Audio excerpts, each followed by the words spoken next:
I like my rows. I feel like I'm strong on them. So as I'm strong on them, I can progress more. I can feel the connection. And that's why I've got quite thick, dense back. I feel like when I'm stuck from behind, I pop. And that's what rowing and building solid density is going to give you when you turn to the rear. So you can't get beat.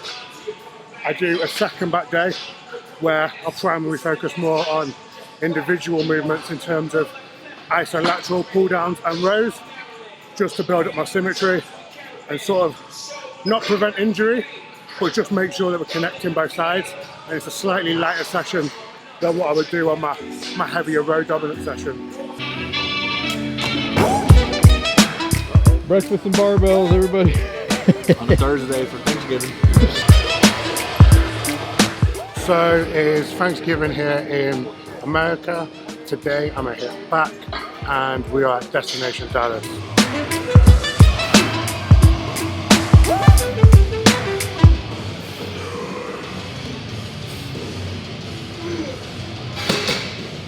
then this is my first week sort of back training. Yeah. So it's just getting into it, but like I was saying yesterday, we did legs. The numbers weren't where they usually are. It's things like your food, your sleep, your recovery, things I've got to take into consideration. The heat, the humidity of training in the warehouse. There's a lot of factors there. There's a lot of factors there. The 10.5-hour flight, being jet lagged. In the UK, I woke up at 1:30 to come down to Heathrow to get a plane over. So it's about a 3-hour drive, 3.5-hour drive from where I live. Yeah. Then to wait in the airport, get a 10.5-hour flight, and then from there, MJ picked us up from the airport, and we went, and he gave us a bit of a tour, and then we went to his for dinner with brunch. So that's a really long day. So in the end, I was awake for like 25 hours, and then because I'm used to getting up at UK time, I was up at like 4:30 in the morning here. So it's like constantly just playing catch up, man. So strength's not massively where I'd like it to be, but it's also just setting numbers to move into my off season now and grow. So it's just a case of understanding where we're at, understanding the factors that have been involved, and then just build weekly really, and don't rush it, don't rush the process. Be aggressively patient. Yeah, unfortunately.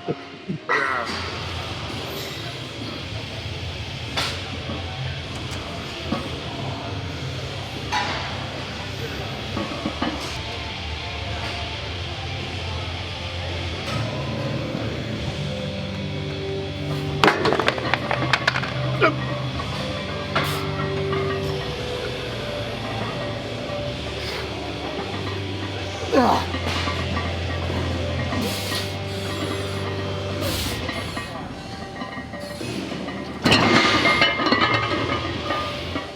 I had a bad result. I went to see a pro called Oscar Young, and we trained together up at a gym in Manchester called Frontline. Yeah. It's a couple of pros train there when they come over to the UK. So it's a good gym. And I went to see Oscar, and one of the things he said to me after my bad result, working towards my pro card, he said, "Zach, you have to live life on life's terms and not your terms. It's not if it will happen, it's when it will happen, because you're putting the work in. But when life wants it to happen, it will happen. So you can't be disheartened because you've had a bad day or one bad show result or one bad training session. Just keep going, keep digging, and it all comes together."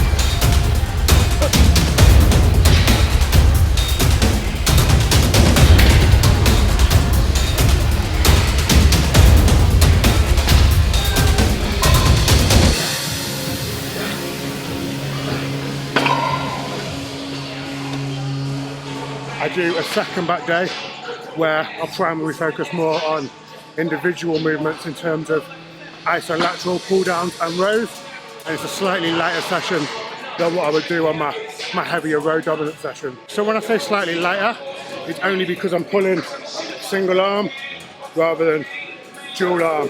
So the poundage you'll move on a dual arm lat pull down is going to be more than you would do on a single arm. I'll still stay in the same sort of rep range of 8 to 12, maybe my top set around 4 to 7, but the general total poundage for the day is just lower than when I'm using both hands together.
That's it, that's a wrap.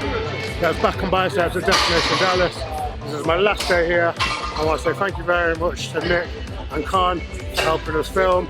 Thanks to MJ, and the whole experience has just been life-changing.